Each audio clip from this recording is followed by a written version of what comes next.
Instead of getting a new MacBook Pro, I decided to soup up mine with a little bit of new memory and a new hard drive. I got both these from Amazon. I'll leave the links below. This is a 2 terabyte solid state drive, as well as a new battery because my battery was kind of going bad. I got that from iFixit. It came in that tiny box inside this bigger box, inside yet another bigger box, strangely packed, but works just fine. iFixit also provides all the tools you need, including this screwdriver and a little tool. And I have this Arctic Silver 5 for my heatsink because I've had some temperature issues with my computer lately. It only shows about 41 degrees here, but it's been up in the 90s and the fan's been really working hard. So I turned it off, I flipped the case over, take all the screws out. I've already done a backup with Time Machine, so it's safe just to go in there and just take everything out. That's a little tool that they gave me. I can use that to pry off the battery. Very simple, it just flips up. And oh, look how dirty that case is on the inside. This is one reason why my computer's been overheating, as well as all the dust around the fan area. The battery has 2 screws attached to it, so make sure you undo those. There's one longer than the other. Put those aside in a dish, and it just lifts right up and out of the case. It's a little bit attached under the case there. The RAM has 2 levers on the side. You just pull apart, and then they pop up and out, easy to get in and out. And then the hard drive is attached by this little bracket. You undo that and pop off the cable. I've unscrewed the fan. There are 3 different kinds of screws in the laptop. You flip up the cable for that, and then you pull it up and out. Look how dirty that is underneath. That definitely contributes to my laptop overheating. So we gave it a good cleaning. We start flipping off all the cables that attach to the logic board so we can remove it. The keyboard cable is the most tricky. You gotta be very careful here. There's a little lever you have to flip up, and then use the little tool that they gave you to slide underneath the ribbon and slide the ribbon out from underneath that little bracket. See how delicate that is? So most of the cables will flip up, and it's pretty easy. Just put your finger on top and flip it up from the bottom. The camera cable is the only one that actually has to be pulled out. I couldn't really get a good grip on it, so my husband went and just pulled that one right out. Right beside the keyboard cable is the backlight cable, and it works the same way. It has a lever, flips up, ribbon pulls out. This one over here is the LCD screen attachment. So you flip up that little bracket, and then it slides right out as well.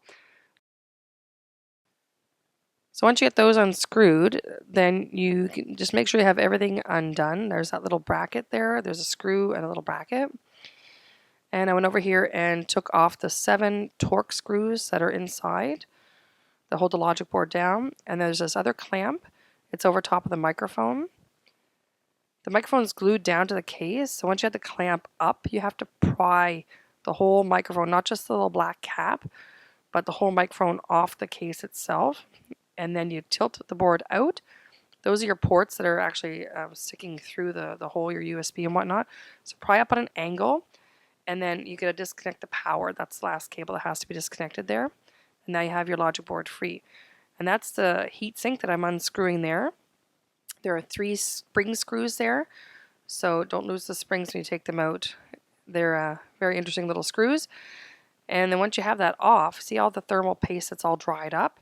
I used some alcohol and a paper towel, and I wiped all that gunky thermal paste off. And of course we took some compressed air and whatnot also to clean that whole board. So there I am, just wiping it all out. It was very dried on, very caked on. And you can see the fins where that's what's sucking in the air from the back of my laptop where all the dust was collecting. So after it's been cleaned off, a little bit more thermal paste and kind of wiggle that on there just to spread it out. And when you put those screws back on, make sure you don't just put one all the way in and then go to the next one. Rotate back and forth, a little bit of one, a little bit of the other, and keep going around like you're changing a tire or putting up a Christmas tree. Put the power back in, put it back down on an angle, making sure that your microphone cable is not caught. There's a post where a screw goes, so it's a little tricky to get it around. And then make sure you, of course, get it through your ports evenly. Then you just put those 7 Torx screws back on. Now the keyboard cable is the hardest to get in. We actually end up using an eraser to slide the ribbon in under the handle and then lock the handle down. Same thing with the backlight cable beside the keyboard ribbon. You can put that clamp back in. Try not to compress the microphone cable after you've restuck it on. And then, of course, put your screws back in with your fan. And the RAM, I just, you put that in on an angle and it pushes down. So it ends up lying flat. Make sure you get the first one pushed down before you try to put the second one down. That's my old hard drive. It has 4 screws in the side. I attached a new hard drive and then I put the 4 screws in. Kind of did things out of order because you already see the battery there. But when you put the 4 screws in, you put that bracket back in, it holds the hard drive in place. And look, I forgot a cable. So it's very important to make sure you got all of them up. I undid a couple of screws and put the cable back on. Screwed the battery down, cleaned off the back of the case because that was very dirty, and screwed it all back in. And I tried to turn it on, even though there's no operating system. Now I have it at my desk and it's all plugged in. Hold down Command and R and power it up.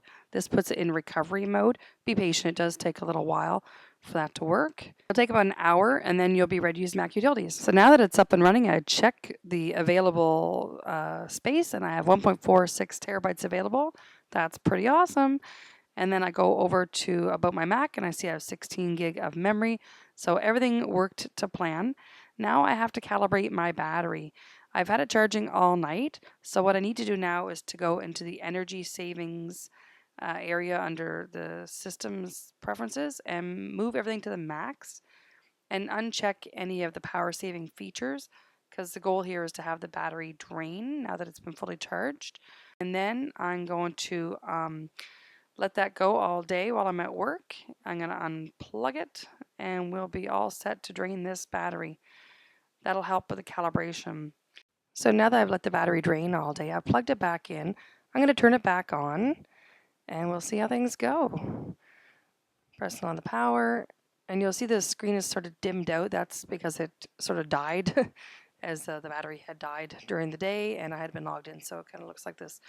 Coming back from the dead mode, you get it for a second and then you can log in and it'd be as good as new. So now we'll go back to the energy saving panel and reset all of our defaults of your preferences, I guess. You could also do restore defaults at this point. So if you go to About Your Mac and you go to System Report, you end up with your battery information here. So it says that I have it says charge remaining is 6,312 milliamp hours. It's fully charged. It's not charging right now. It's on cycle count 2, meaning it's been charged twice. And there, it's in good health. First of all, because I might want to plug the battery in. I might actually want to plug the battery in. Don't mind me. I told you I'm not professional. Okay, so I still got over 8 hours left of this restore to happen. You may be wondering why I bothered to go through all the efforts of replacing all my internal parts of my MacBook Pro from 2011, and it's 2019 now.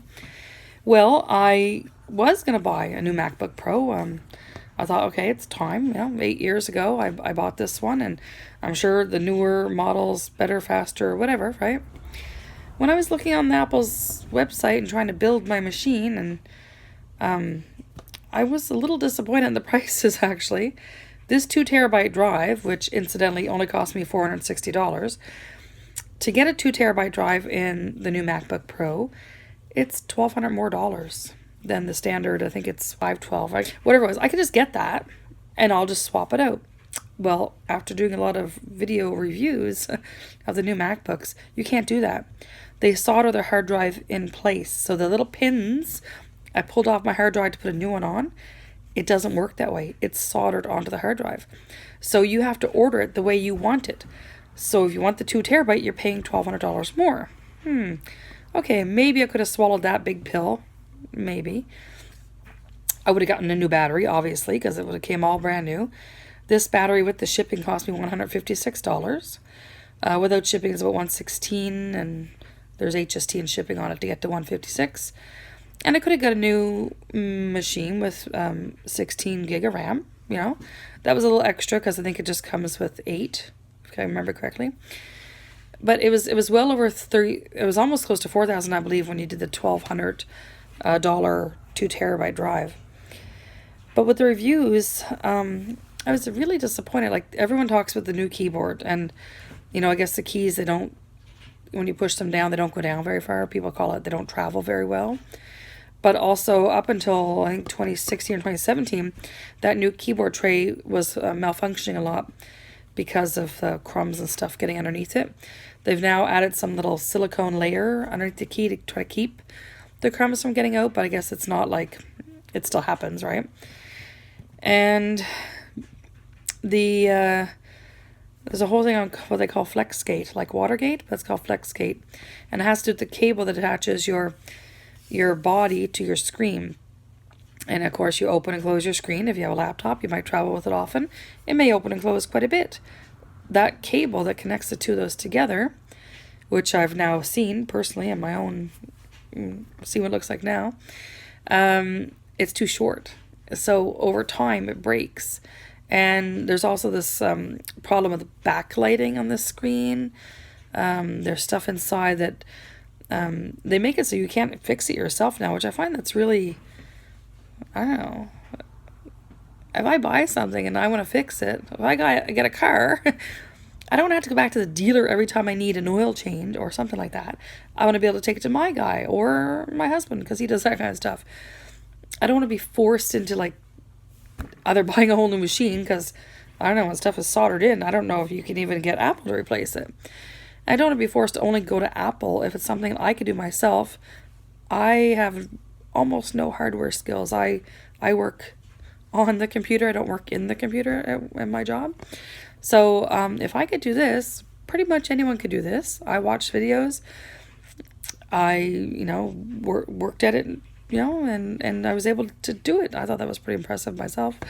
But if I had a new one, I couldn't do that. And I'd be really limited. Some of those things, those $500 to $700 fixes with that flex cable and then with the keyboards getting all dirty, and then some of the keys were sticking on people.